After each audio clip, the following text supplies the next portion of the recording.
السلام علیکم ورحمۃ اللہ وبرکاتہ۔ بسم اللہ الرحمن الرحیم، والصلاة والسلام علی رسولہ الکریم وعلی آلہ وصحبہ اجمعین۔ میرے محترم بھائیو، دوستو، عزیزو، بہنوں، بچوں، بڑوں، آج کا دن ایک بہت بڑی نعمت کی ہمیں یاد دلاتا ہے، جس کو ہم جتنا بھی اللہ کا شکر ادا کریں ہم اس کا حق ادا نہیں کر سکتے۔ ہم ایک محکوم قوم تھے، ہم ایک غلام قوم تھے، ہم پر غیروں کا راج تھا۔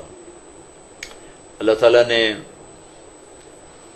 چند لوگوں کی سوچ، اس میں شاعر مشرق، بلکہ میں تو انہیں شاعر چھ بر اعظم کہتا ہوں، کہ میرا کوئی دعویٰ تو نہیں کہ میں بہت پڑھتا ہوں، بہت پڑھا ہے، کچھ نہ کچھ اللہ پاک نے دیکھنے کا، پڑھنے کا موقع دیا۔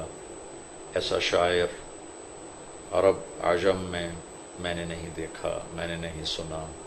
میں یہ نہیں کہتا ہوں کہ ہے نہیں، میری نظر سے نہیں گزرا، نہ اردو میں، نہ عربی میں، نہ فارسی میں۔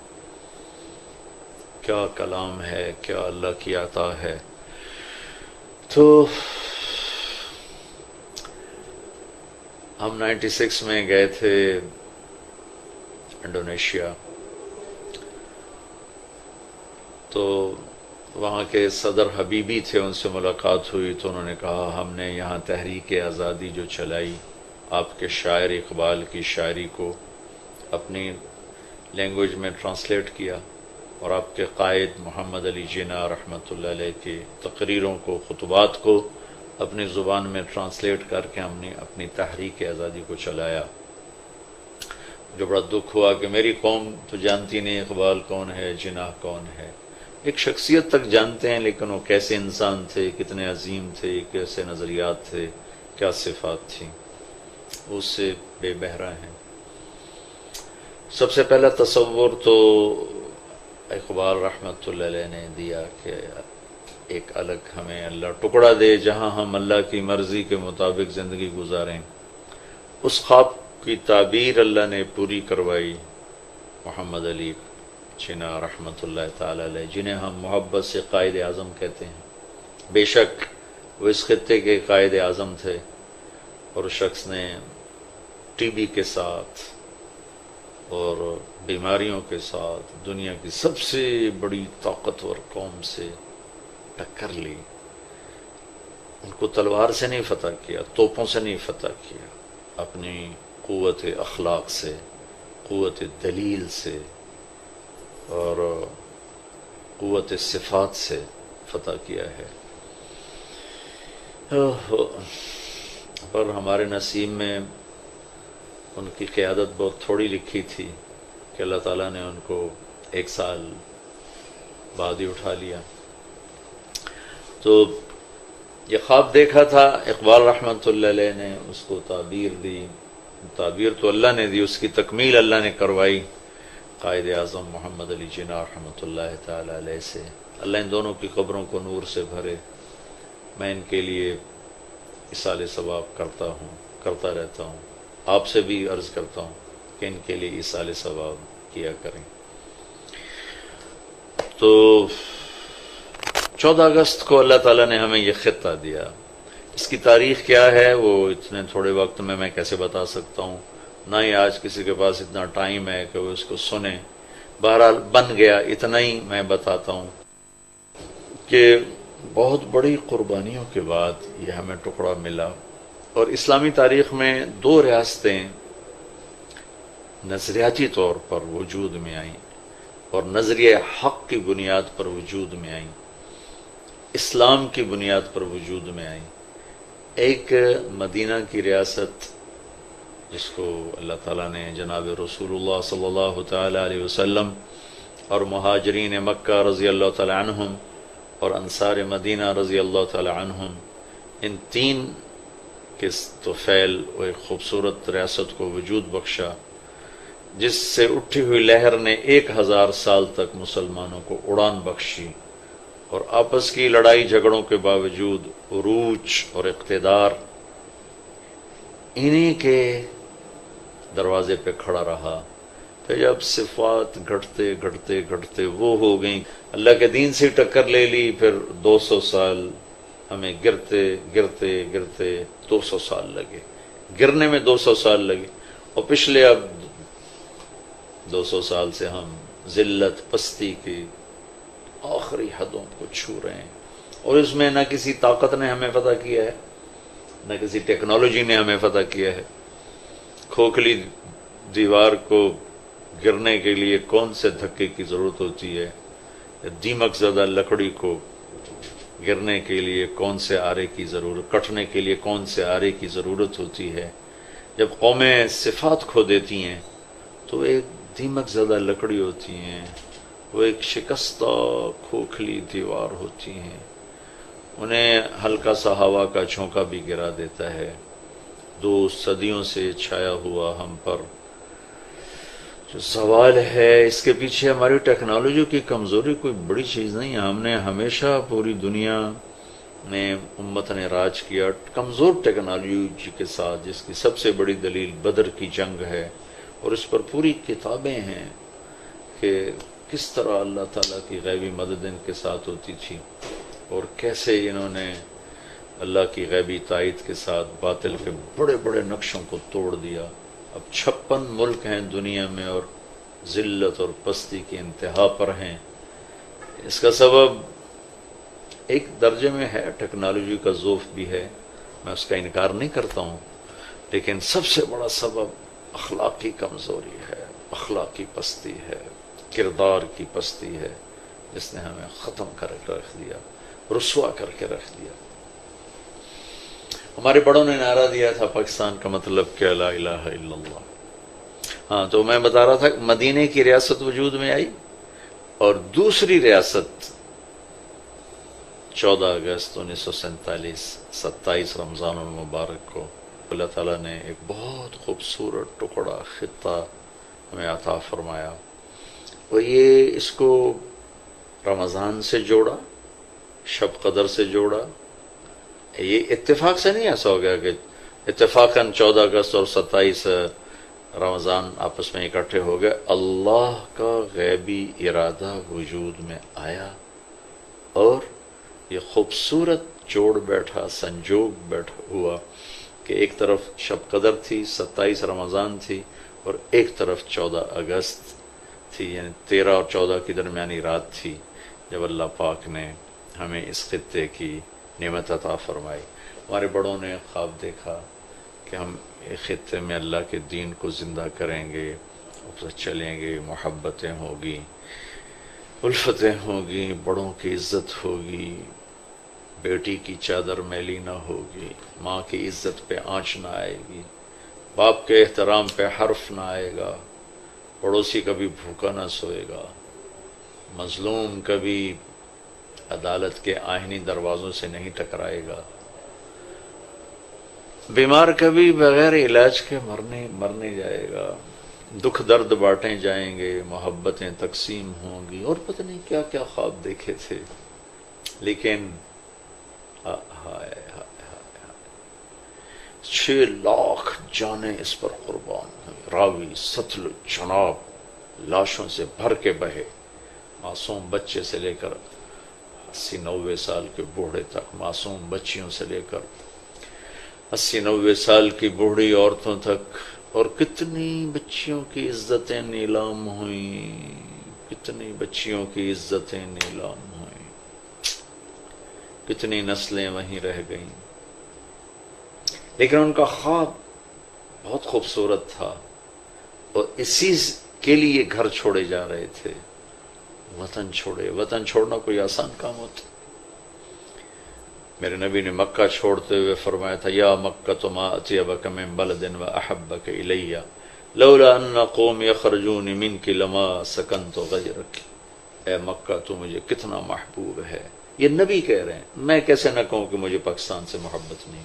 میری ماں کی قبر یہاں ہے، میرے باپ کی قبر یہاں ہے، میرا دادا، میری دادی، میرا نانا، میری نانی، میری نسلیں یہاں ہیں. بہت پہلے ہمارے فور فادرز ادھر اجمیر کی طرف سے کسی علاقے سے، جو راجپوت چوہانوں کا جو علاقہ ہے، ہمارا سارا خاندان راجپوت چوہان ہے، لیکن وہ صدیوں پہلے آئے، ان علاقوں میں آباد ہوئے، اور شیر شاہ سوری کے دور میں میرے خاندان کی تلمبے پر حکومت تھی۔ تاریخی بات ہے، ویسی آگے تاریخ آگے تو بتا دی، آپ اسے یہ نہ سمجھیے کہ میں کوئی فخر کر رہا ہوں، میں تو آپ ایک ادنا سا بھائی ہوں اور اسی ملک کا ایک ادنا سا باسی ہوں۔ خواب دیکھا تھا، لیکن ہوا کیا؟ ایک شعر سناتا ہوں۔ چمن میں تخت پر جس دم شہ گل کا تجمل تھا، ہزاروں بلبلیں تھی باغ میں، ایک شور تھا غل تھا، کھلی جب آنکھ نرگس کی، نہ تھا جز خار کچھ باقی، بتاتا باغباں رو رو، یہاں غنچہ یہاں گل تھا۔ چمن ہی لٹ گیا، چمن ہی اجڑ گیا، یہ پکار سارے چمن میں تھی، وہ سحر ہوئی، وہ سحر ہوئی۔ یہ پکار سارے چمن میں تھی، وہ سحر ہوئی، وہ سحر ہوئی، میرے آشیاں سے دھواں اٹھا تو مجھے بھی اس کی خبر ہوئی۔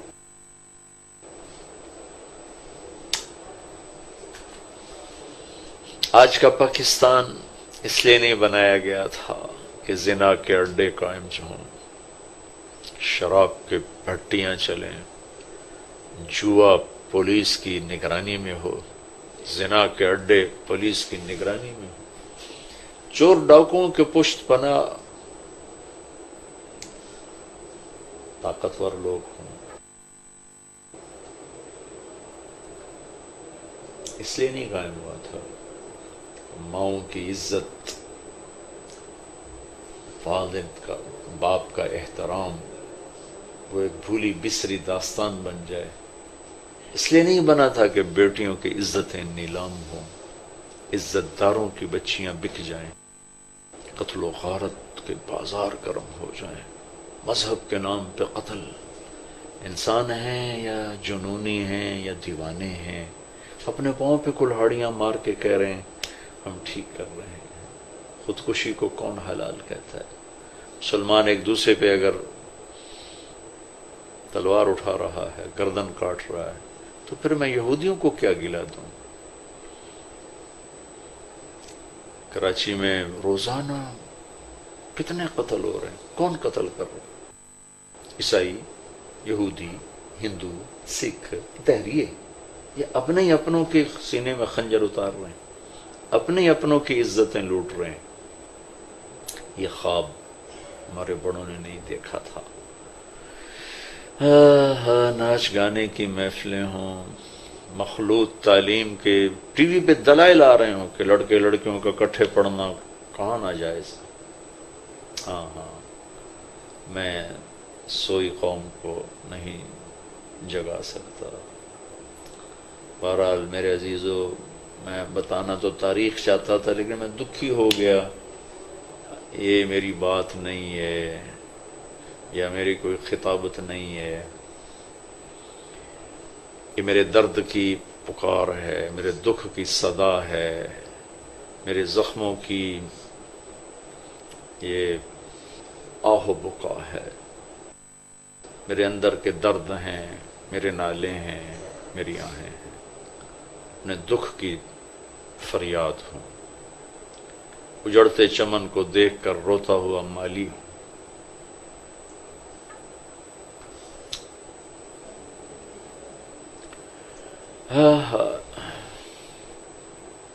میں تو ذمہ دار کا بیٹا ہوں، ذمہ دار ہوں۔ فصل اجڑ جائے تو اس سے پوچھو کہ اس پہ کیا بیت۔ امید ضرور ہے کہ جو رات لاتا ہے وہ دن بھی لاتا ہے، جو اندھیرا لاتا ہے وہ اجالا بھی لاتا ہے۔ آج میرے دیس میں مظلوم کے لیے جائے پناہ کوئی نہیں۔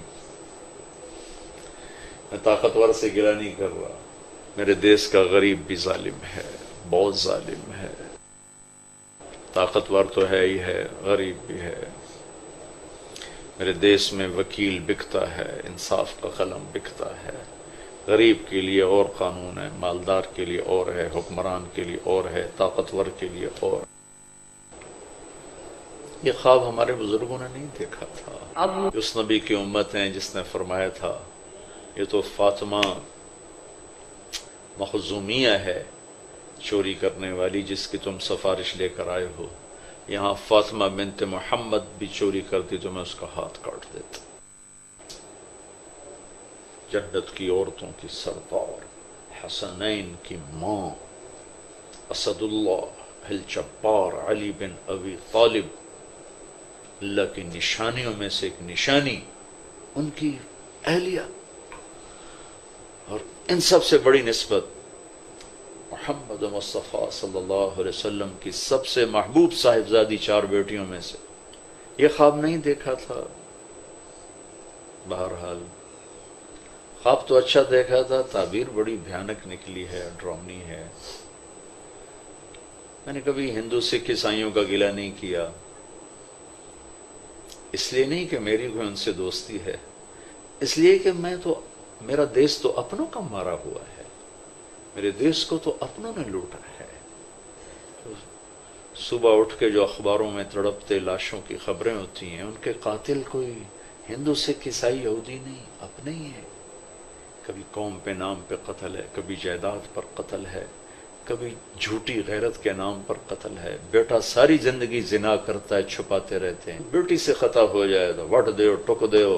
میں تو آپ کو تاریخ بتانا چاہتا تھا لیکن میں جذباتی ہو گیا، اور ہو جاؤں تو کوئی عجیب بات نہیں کہ میرا دیس دکھی ہے، زخمی ہے، اور اس کے زخم غیروں نے نہیں لگائے، اپنوں نے لگائے ہیں۔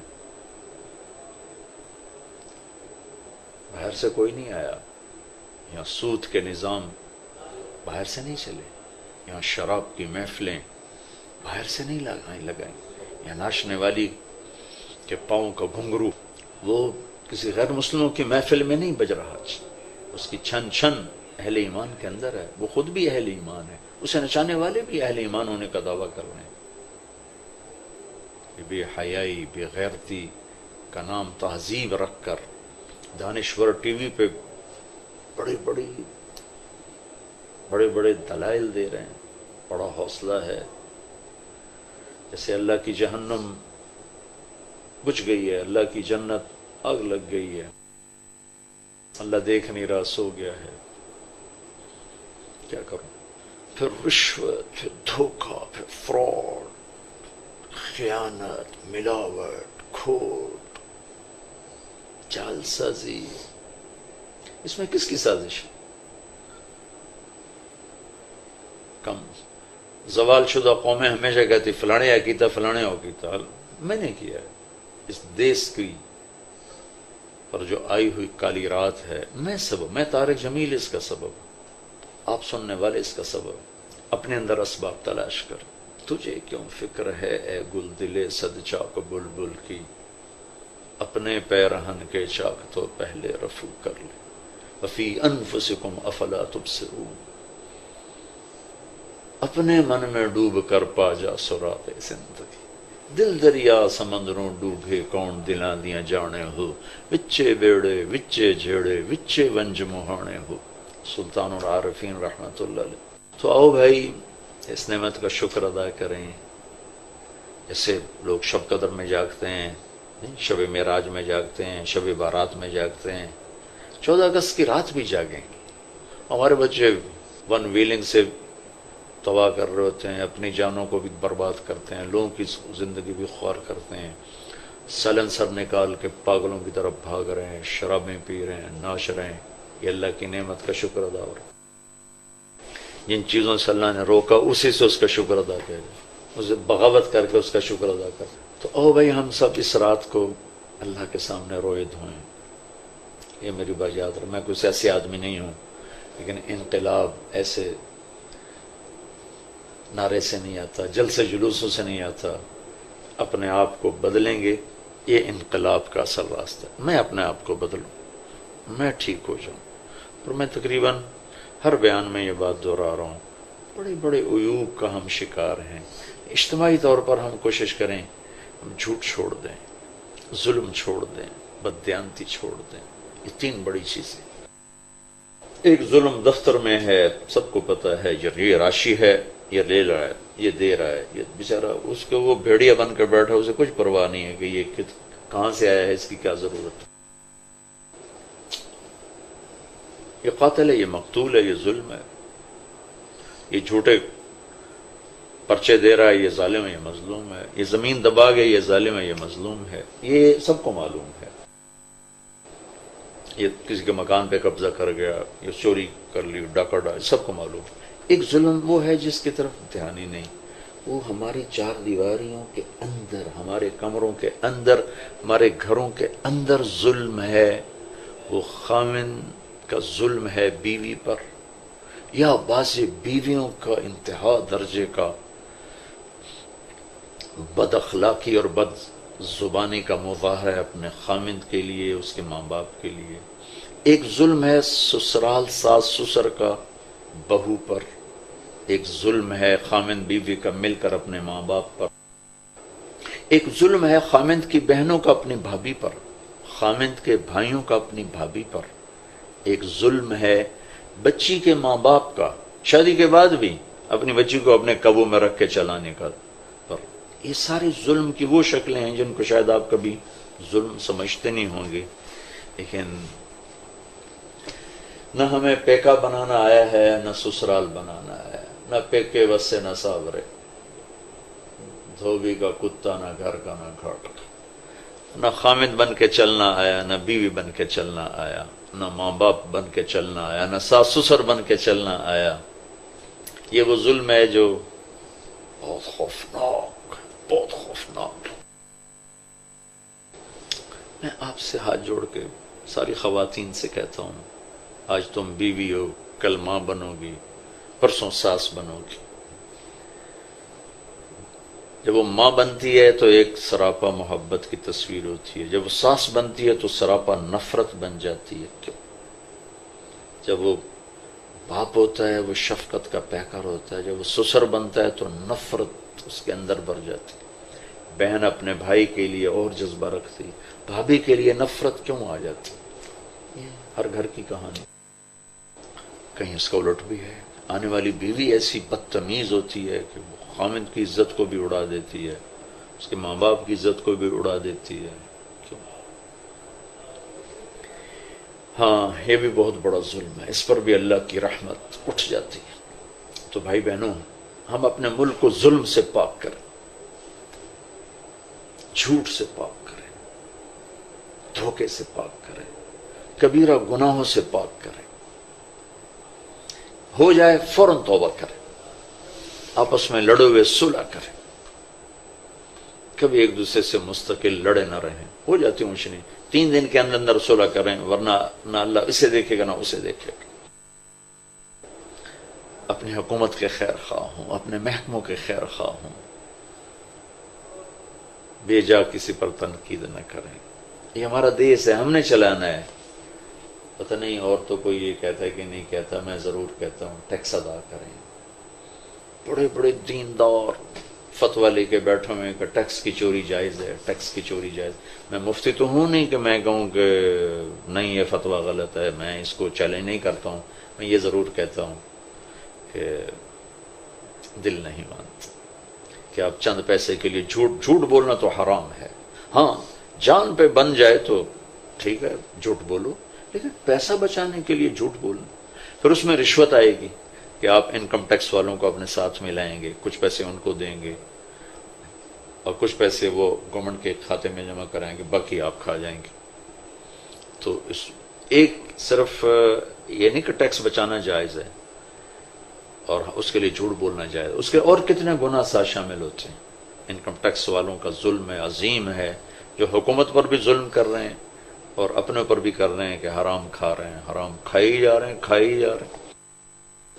ان کو یہ ہوش نہیں ہے کہ بچوں کو حرام کھلانے کا رزلٹ کیا ہوتا ہے، اور یہاں کچھ نہ نکلے تو آگے اللہ کو کیا منہ دکھائیں گے. کہ حسین نے تو صرف ظلم کی ہاں میں ہاں ملانے سے بھی انکار کر دیا، کہ حالانکہ ہاں میں ہاں ملانے میں کیا، بیعت کرنے کا مطلب ہے کہ ٹھیک ہے تو ظالم ہے تو تجھے بادشاہ مانتا ہوں، کہ نہیں گردن کاٹو، میری، میرے بچوں کی، میرے بھائیوں کی، میرے عزیزوں کو کاٹ دو، تاکہ امت محمد کو پیغام جائے کہ زیر خنجر بھی یہ پیغام سنایا ہم نے۔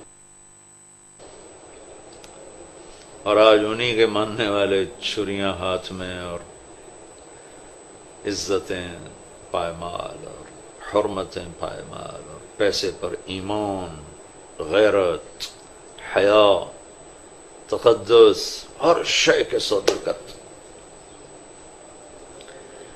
کیوں بنایا تھا پاکستان؟ اگر یہی کچھ کرنا تھا تو ہندوستان ٹھیک نہیں تھا، 6 لاکھ آدمیوں کو ذبح کرانے کی کیا ضرورت تھی؟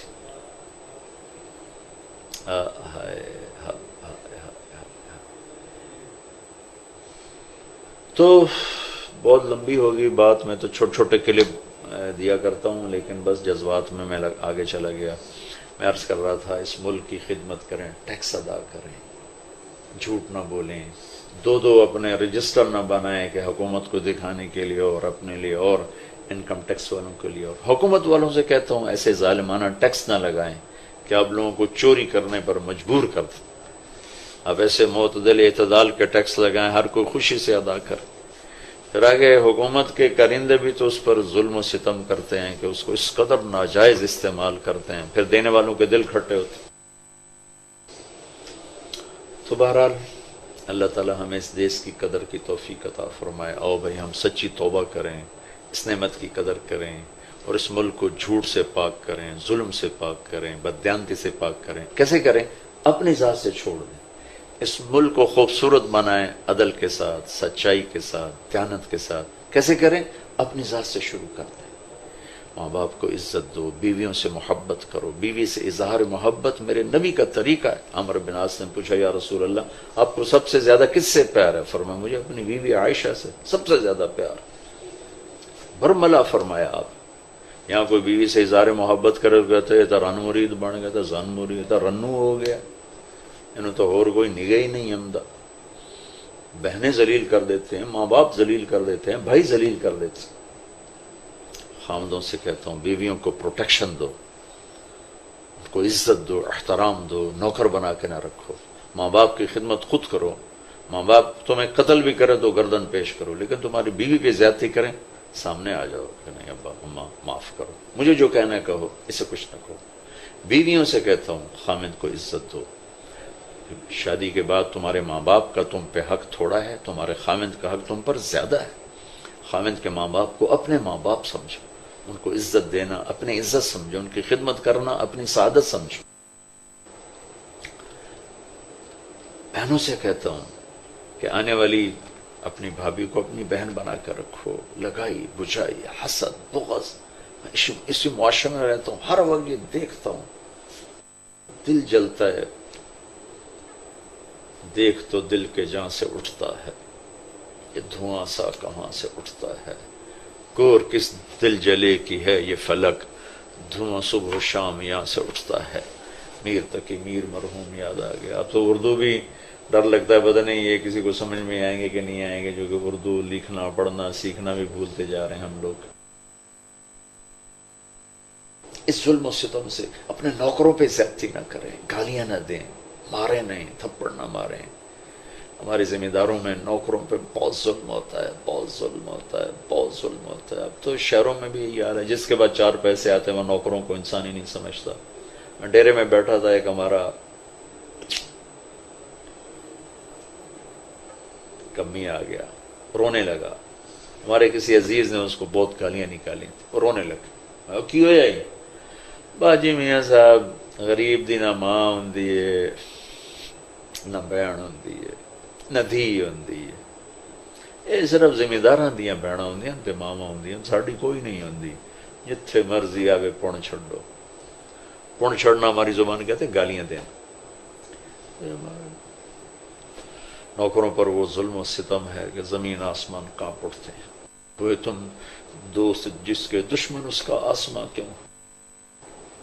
جب کشتی کے سوار ہی پھٹے توڑنے لگ جائیں تو موجوں کا کیا گلا؟ کشتی کے مسافر ہی اب کلاڑے لے کے کشتی توڑنے لگ جائیں تو موجوں سے کیا گلا؟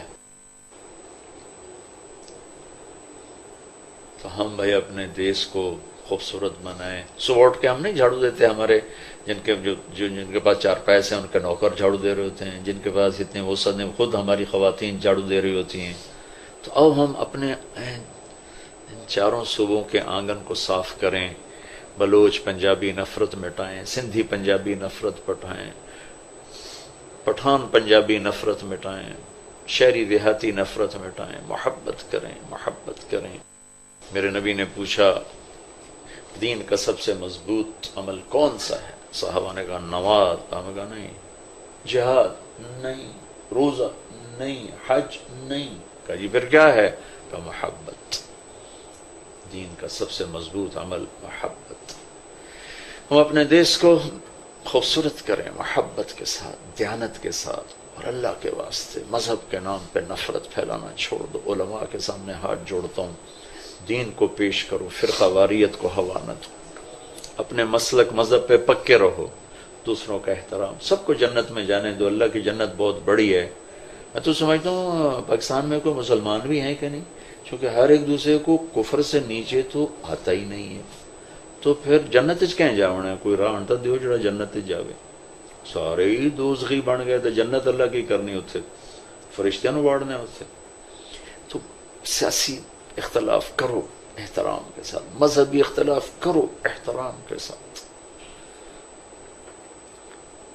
صوبائی اختلاف کرو احترام کے ساتھ. اختلاف کی گنجائش ہے, لڑنے کی گنجائش کوئی نہیں. اپنے نوکروں سے محبت کرو, صوبوں سے محبت کرو, ایک دوسرے کی بھلائی چاہو, سوچو کس طرح ہمارا ملک فلاحی بنے. حکومتوں سے نہ کرو, اپنی ذات سے شروع کرو. فلاں نے یہ کر دیا, فلاں نے یہ کر دیا, یہ غلط بات ہے. میں کیا کر رہا ہوں, میں نے اب کیا کرنا ہے, بھائی یہاں سے ہم اپنا کام شروع کریں تو انشاءاللہ اللہ تبارک و تعالی اس ملک کو ہمیں اس کی بہار خزاں دیکھی ہے, اللہ بہار بھی دکھا دے. ہاں اللہ کے لیے کیا مشکل ہے, جو چاہتا ہے کر دیتا ہے. ٹیکس دو, ذمہ داروں سے کہتا ہوں جو تمہارے اوپر لگتا ہے وہ دو, اور جو زکوٰۃ اللہ نے فرض کی ہے وہ ادا کرو. جو ذمہ داروں پہ عشر آتا ہے, عشر کہتے ہیں ویسے تو 10 کو کہتے ہیں 10واں, لیکن نہری زمینوں پر 1/20 یعنی 20 من ہے تو اس میں سے 1 من غریب, 20/1, 20 من میں 19 من میرے ہیں, 1 من اللہ کہتا ہے جا کے غریب کو دے. 100 من چاول, 100 من گندم, 100 من مکی, 100 من آلو, 100 من کپاس, 5 من غریب کو دے دو, 95 من گھر لے جاؤ. یہ ذمہ داروں سے کہتا ہوں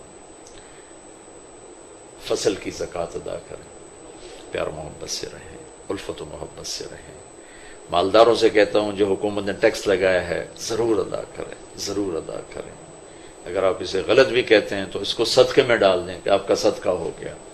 اور انکم ٹیکس والوں سے کہتا ہوں یہ ظلم چھوڑ دیں, تاجروں سے ساز باز کر کے کچھ اپنی جیب میں, کچھ ان کی جیب میں, کچھ خزانے میں. حکومت والوں سے کہتا ہوں ایسے ظالمانہ ٹیکس نہ لگائیں کہ لوگ بل بلا اٹھیں, کہ ان کی کمائیوں پر اتنا بوجھ ڈالنا کہ جس کو وہ ادا نہ کر سکیں. جتنا وہ دیتے ہیں اس میں درخواست کرتا ہوں کہ اللہ کے واسطے اسراف سے بچیں, فضولیات سے بچیں. اللہ کو جان دینی ہے, اللہ کو جواب دینا ہے. اللہ تعالی ہم سب کو عمل کی توفیق بخشے. السلام علیکم ورحمۃ اللہ وبرکاتہ. السلام علیکم ورحمۃ اللہ وبرکاتہ. بسم اللہ الرحمن الرحیم, والصلاة والسلام علی رسولہ الکریم وعلی آلہ وصحبہ اجمعین. میرے محترم بھائیو, دوستو, عزیزو, بہنوں, بچوں, بڑوں, آج کا دن ایک بہت بڑی نعمت کی ہمیں یاد دلاتا ہے جس کو ہم جتنا بھی اللہ کا شکر ادا کریں ہم اس کا حق ادا نہیں کر سکتے. ہم ایک محکوم قوم تھے, ہم ایک غلام قوم تھے, ہم پر غیروں کا راج تھا. اللہ تعالیٰ نے چند لوگوں کی سوچ, اس میں شاعر مشرق, بلکہ میں تو انہیں شاعر 6 بر اعظم کہتا ہوں, کہ میرا کوئی دعویٰ تو نہیں کہ میں بہت پڑھتا ہوں, بہت پڑھا ہے. کچھ نہ کچھ اللہ پاک نے دیکھنے کا, پڑھنے کا موقع دیا.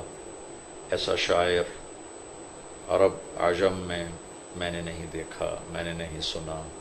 میں یہ نہیں کہتا ہوں کہ ہے نہیں، میری نظر سے نہیں گزرا، نہ اردو میں، نہ عربی میں، نہ فارسی میں۔ کیا کلام ہے، کیا اللہ کی عطا ہے۔ تو ہم 96 میں گئے تھے انڈونیشیا،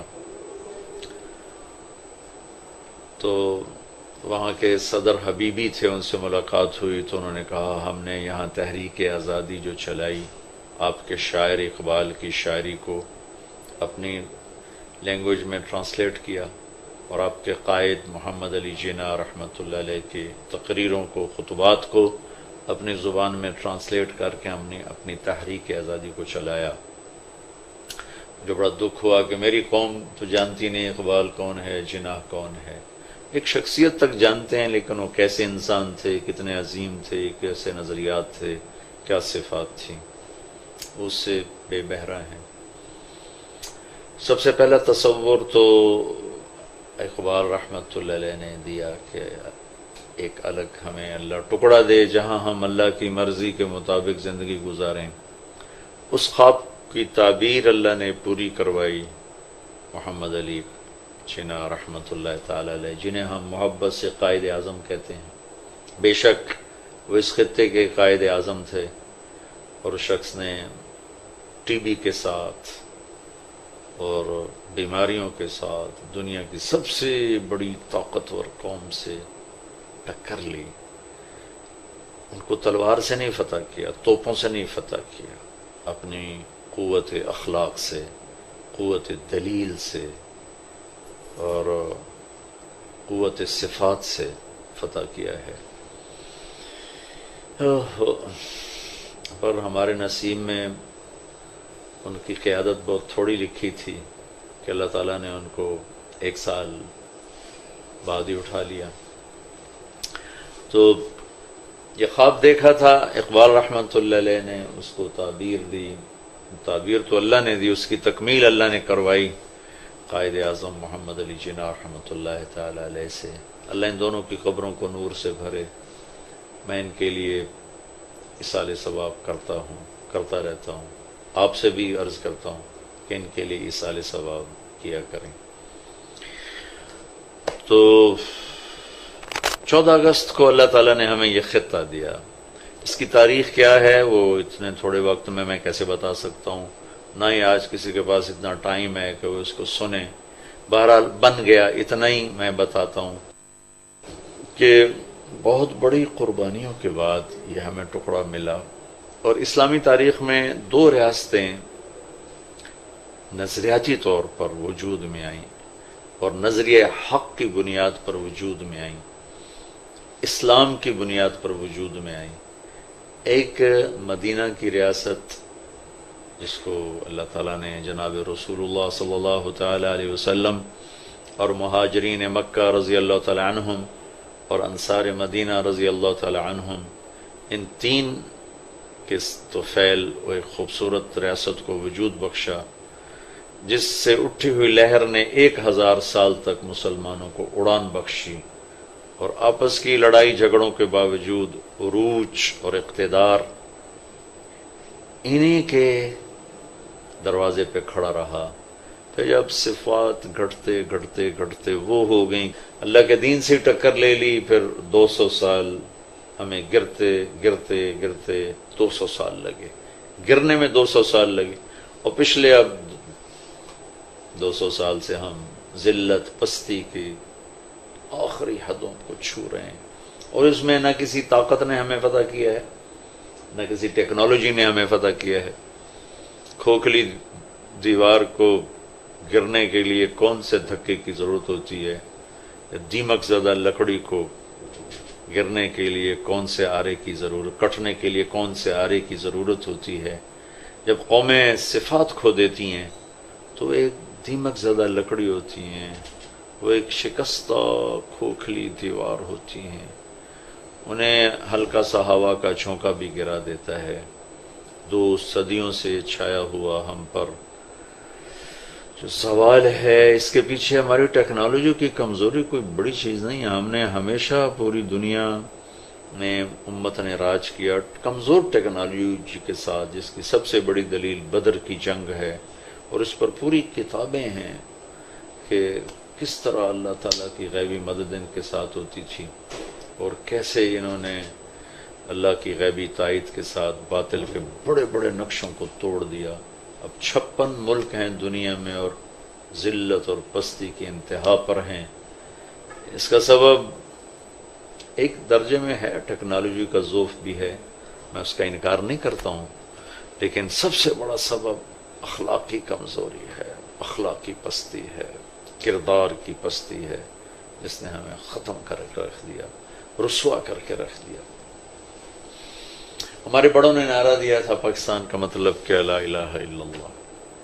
ہاں، تو میں بتا رہا تھا مدینے کی ریاست وجود میں آئی، اور دوسری ریاست 14 اگست 1947 27 رمضان المبارک کو اللہ تعالیٰ نے ایک بہت خوبصورت ٹکڑا خطہ ہمیں عطا فرمایا، اور یہ اس کو رمضان سے جوڑا، شب قدر سے جوڑا۔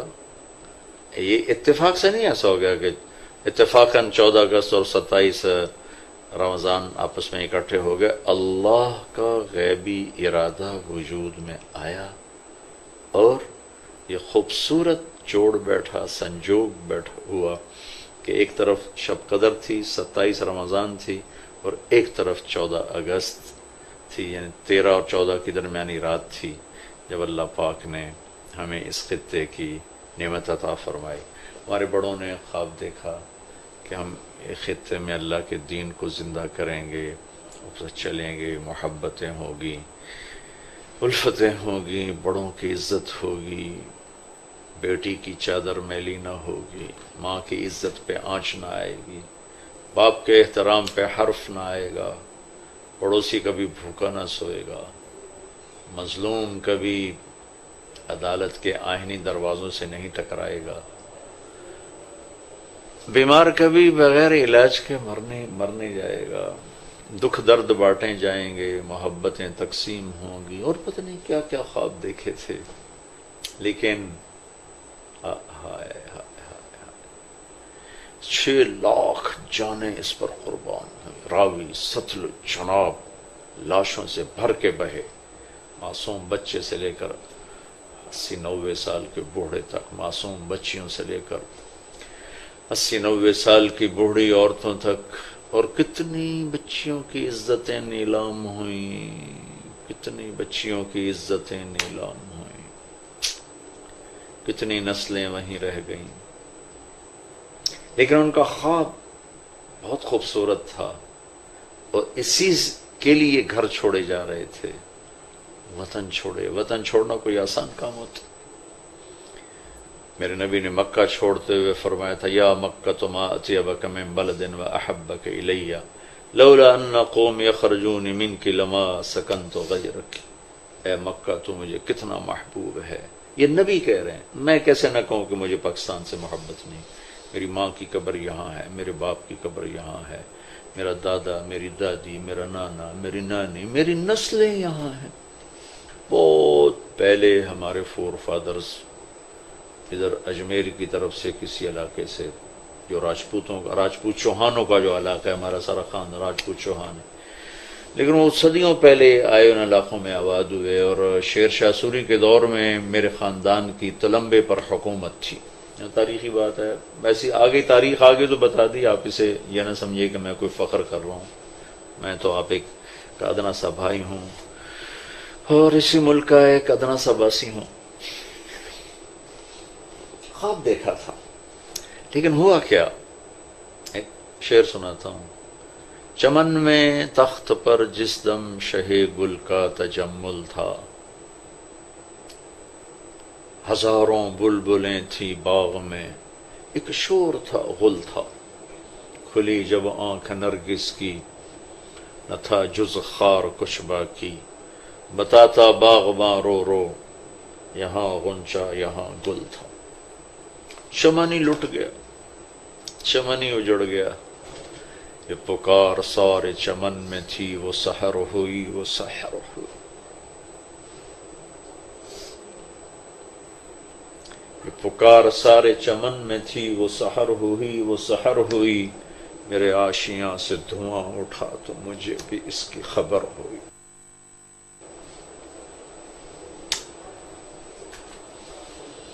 آج کا پاکستان اس لیے نہیں بنایا گیا تھا کہ زنا کے اڈے قائم ہوں، شراب کے بھٹیاں چلیں، جوا پولیس کی نگرانی میں ہو، زنا کے اڈے پولیس کی نگرانی میں ہو، چور ڈاکوؤں کے پشت پناہ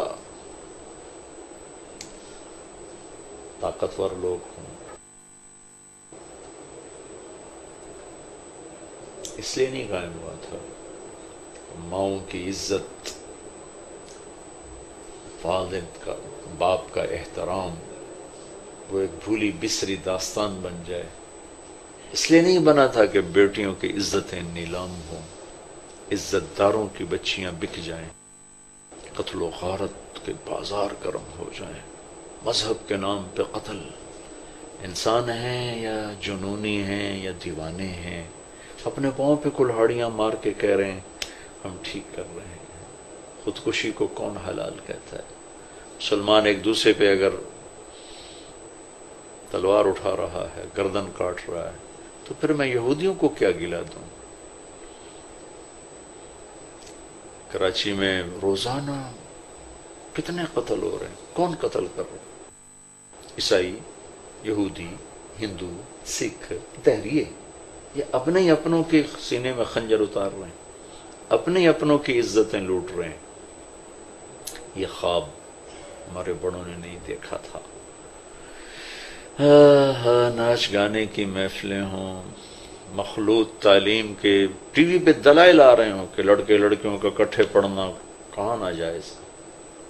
ہاں میں سوئی قوم کو نہیں جگا سکتا۔ بہرحال میرے عزیزو، میں بتانا تو تاریخ چاہتا تھا لیکن میں دکھی ہو گیا۔ یہ میری بات نہیں ہے یا میری کوئی خطابت نہیں ہے،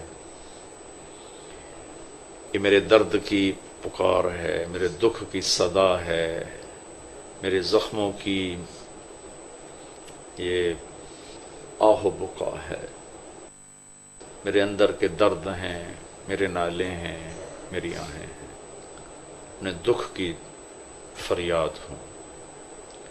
اجڑتے چمن کو دیکھ کر روتا ہوا مالی،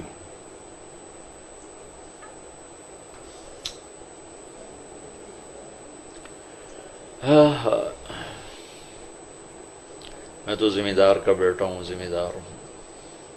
فصل اجڑ جائے تو اس سے پوچھو کہ اس پہ کیا بیت۔ امید ضرور ہے کہ جو رات لاتا ہے وہ دن بھی لاتا ہے، جو اندھیرا لاتا ہے وہ اجالا بھی لاتا ہے۔ آج میرے دیس میں مظلوم کے لیے جائے پناہ کوئی نہیں۔ میں طاقتور سے گلہ نہیں کر رہا، میرے دیس کا غریب بھی ظالم ہے، بہت ظالم ہے۔ طاقتور تو ہے ہی ہے، غریب بھی ہے۔ میرے دیس میں وکیل بکتا ہے، انصاف کا قلم بکتا ہے۔ غریب کے لیے اور قانون ہے، مالدار کے لیے اور ہے، حکمران کے لیے اور ہے، طاقتور کے لیے اور۔ یہ خواب ہمارے بزرگوں نے نہیں دیکھا تھا۔ اس نبی کی امت ہیں جس نے فرمایا تھا یہ تو فاطمہ مخزومیہ ہے چوری کرنے والی، جس کی تم سفارش لے کر آئے ہو، یہاں فاطمہ بنت محمد بھی چوری کرتی تو میں اس کا ہاتھ کاٹ دیتا۔ جنت کی عورتوں کی سردار، حسنین کی ماں، اسد اللہ الجبار علی بن ابی طالب، اللہ کی نشانیوں میں سے ایک نشانی ان کی اہلیہ، اور ان سب سے بڑی نسبت محمد مصطفیٰ صلی اللہ علیہ وسلم کی سب سے محبوب صاحبزادی 4 بیٹیوں میں سے۔ یہ خواب نہیں دیکھا تھا۔ بہرحال خواب تو اچھا دیکھا تھا، تعبیر بڑی بھیانک نکلی ہے، ڈراؤنی ہے۔ میں نے کبھی ہندو سکھ عیسائیوں کا گلہ نہیں کیا، اس لیے نہیں کہ میری کوئی ان سے دوستی ہے، اس لیے کہ میرا دیس تو اپنوں کا مارا ہوا ہے۔ میرے دیس کو تو اپنوں نے لوٹا ہے۔ صبح اٹھ کے جو اخباروں میں تڑپتے لاشوں کی خبریں ہوتی ہیں، ان کے قاتل کوئی ہندو سکھ عیسائی یہودی نہیں، اپنے ہی ہے۔ کبھی قوم پہ نام پہ قتل ہے، کبھی جائیداد پر قتل ہے، کبھی جھوٹی غیرت کے نام پر قتل ہے۔ بیٹا ساری زندگی زنا کرتا ہے، چھپاتے رہتے ہیں، بیٹی سے خطا ہو جائے تو وٹ دیو ٹک دیو۔ میں تو آپ کو تاریخ بتانا چاہتا تھا، لیکن میں جذباتی ہو گیا، اور ہو جاؤں تو کوئی عجیب بات نہیں کہ میرا